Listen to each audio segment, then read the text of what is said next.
Eu me chamo Maurizete Araújo Souza Abreu. Sou aquela Araújo Souza. Eu sou Maria Pereira. Aqui no estado do Pará o pessoal me chama muito de Pereira. Eu sou o Davi. Eu sou filho de assentado do assentamento de 6 de março. Eu cresci no assentamento, nasci no assentamento.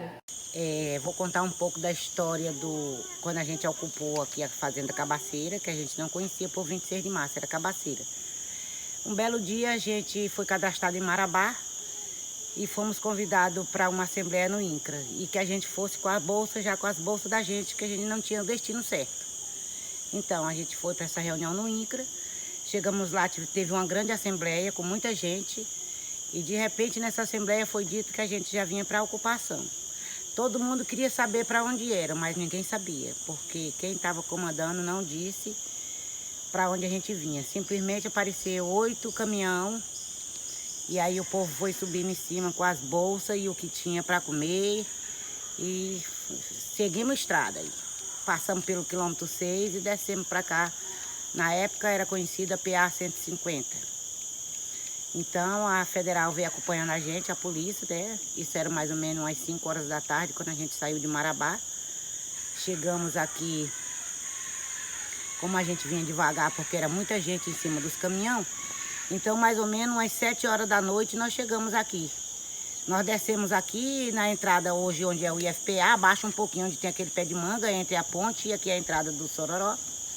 8 horas da noite e debaixo de chuva. Então, na época, nós éramos mais ou menos de 800 a 1.200 famílias. Mulher, menino, cachorro, tudo vinha nesse carro junto. E aí nós entramos para lá, para dentro dessa mata, e ficamos lá, debaixo de chuva, até o dia amanhecer. E os homens já roçando, fazendo barracão mesmo à noite, na luz da lanterna. E aí ficamos num pé de um pau, eu e a minha mãe, até o dia amanhecer. Quando o dia amanheceu, a gente desceu mais para baixo e fizemos nossa barraca na beira daquela grota, onde é a ponte ali, que vocês atravessam quando saem daqui para ir para Marabá.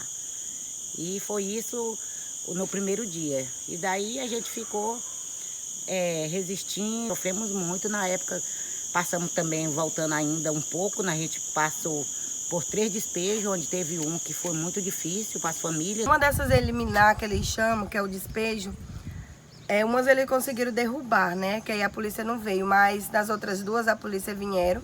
Eles organizavam as crianças na frente, os idosos no meio e os outros jovens mais atrás.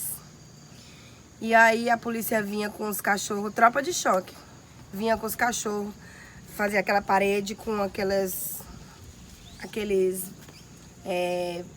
coisa que eles têm lá, e aí vinha com os cachorros pra cima das crianças. E aí veio a cavalaria.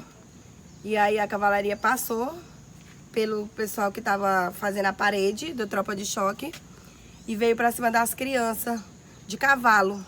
E aí, pra gente não ser pisoteado pelos cavalos, a minha avó pulou uma cerca tava eu, a minha irmã, bebê, que nessa época a minha irmã era bebê, e o meu irmão. E aí ela jogou a gente pela cerca e pulou. É tão tal que ela se arranhou toda nessa cerca de arame farpado. Porque era as cercas e aí só tinha um corredorzinho. E aí como eles colocaram as crianças na frente, para que a tropa de choque não viesse, mas eles não respeitaram as famílias. Passaram por cima de todo mundo e o que estava na frente eles levavam. E aí passou por cima dos meus filhos, a gente saiu em marcha para Marabá. Colocamos as crianças em cima dos caminhões e as pessoas adultas vieram de pés para Marabá. Passamos um dia e uma noite de viagem, chegando em Marabá com os pés tudo inchados. Aí a gente ficou resistindo e lutando. E ficamos aí debaixo da lona preta por 10 anos. Com 10 anos, já no governo do Lula quem vivia aqui, a governadora era a Júlia. E aí foi desapropriada essa terra. Daí a gente se reuniu e aí cortamos a terra e todo mundo foi para o seu lote. No início a gente não tinha estrada. Para ir para a escola a gente ficava a semana toda lá na escola, né? A gente ia no domingo e só voltava na sexta-feira à tarde ou sábado de manhã, porque não tinha estrada e nem transporte. E aí depois a gente se organizou e fizemos um grupo de família e fomos lá para a CEMED, ocupamos a CEMED. E aí eles começaram a pagar pau de arara para carregar os alunos. E aí no local que tinha estrada, no lugar que não tinha, os alunos tinham que sair muito cedo para pegar esse pau de arara, né? Mas melhorou bastante. A infraestrutura está bem melhor, visto que a gente entrou. A escola ela ainda funcionava no barracão da antiga sede, né? Uma das antigas sedes. Era uma escola bem carente ainda, né? Porque não tinha estrutura adequada para receber os alunos, mas que funcionava. Porém, tinha um problema muito grande, que era as aulas, elas nunca iniciavam no mês de março, como de costume, né? O calendário ele era sempre alternado, e mesmo ele sendo alternado, a gente não dava conta, né, de iniciar a aula em março, metade de março. A gente só iniciava as aulas em abril, quando o período chuvoso estava menos intenso, né? Por quê? Porque todos os alunos da Escola Carlos Marighella, eles são dependentes do transporte escolar. A escola, ela fica no núcleo, né? Ela não fica em uma vila. O assentamento 26 de março não tem uma vila, ele tem agrovilas. Então a escola, ela fica no centro, de modo que ela recebe os alunos de todas as agrovilas. E aí eu me deparei com essa realidade, né?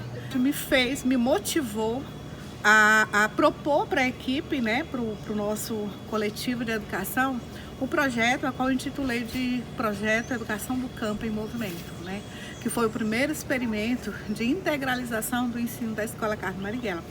E assim nós trabalhamos no ano de 2015, né, com a força e a coragem.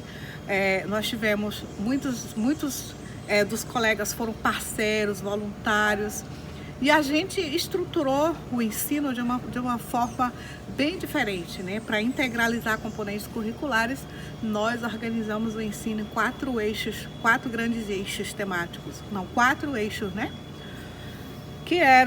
A gente trabalhava com linguagens e códigos, natureza e cultura, exatas e ciências humanas. Então, todos os componentes curriculares eles foram organizados nesses 4 eixos.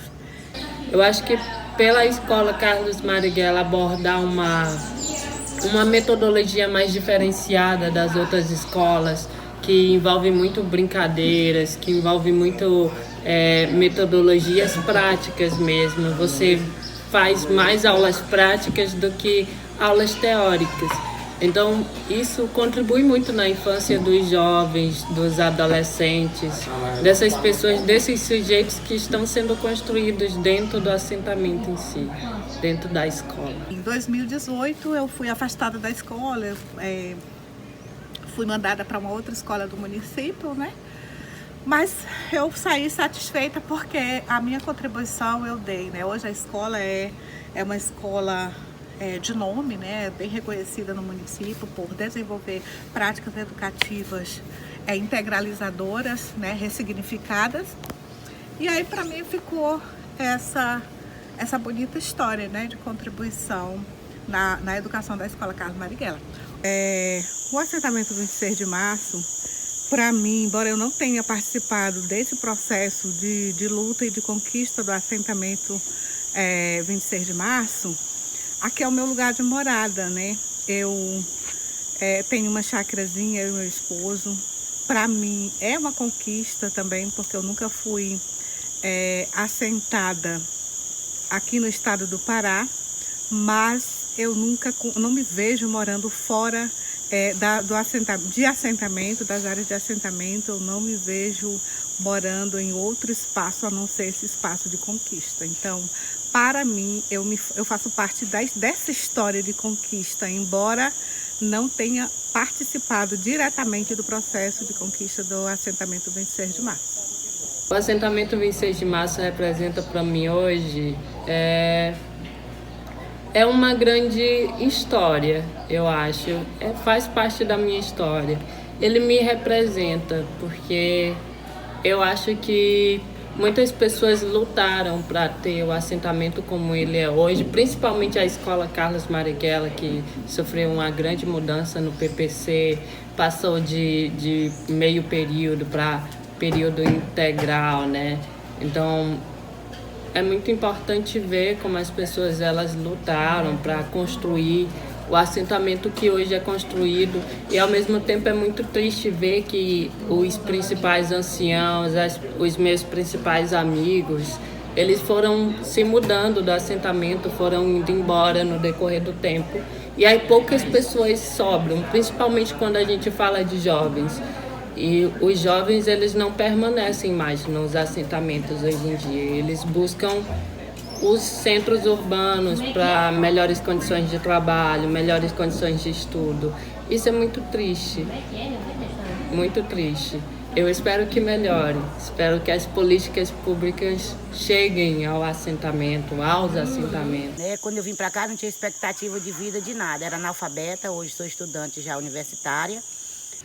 O que me orgulha na trajetória de vida da minha mãe é a força de vontade que ela teve para cuidar de nós até hoje, nos abandonou, nunca nos abandonou. E é porque a gente na época era muito fraco de condição. Então, a gente está aqui hoje numa escola estruturada, numa universidade que faz parte do assentamento 26 de março. E eu estou aqui hoje cursando a universidade. Então isso, para mim, a minha mãe foi uma guerreira. O assentamento 26 de março, como eu já falei, representa tudo. É a minha vida, foi a minha vida, foi a minha mudança de vida. Ele foi e é, né? Ele me transformou em tudo, tanto na educação, como me deu oportunidade de trabalhar, oportunidade de estudar, oportunidade de sonhar cada vez mais e de ter mais vontade de possuir mais as coisas, mais do que eu já tenho. Então, o assentamento 26 de março e as famílias e o movimento dos trabalhadores sem terra, para mim, é tudo. Foi tudo na minha vida e é até hoje.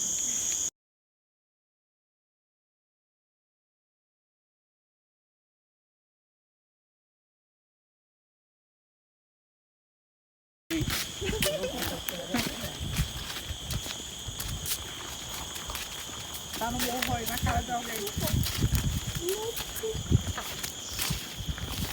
Pega firme, Davi. Teu...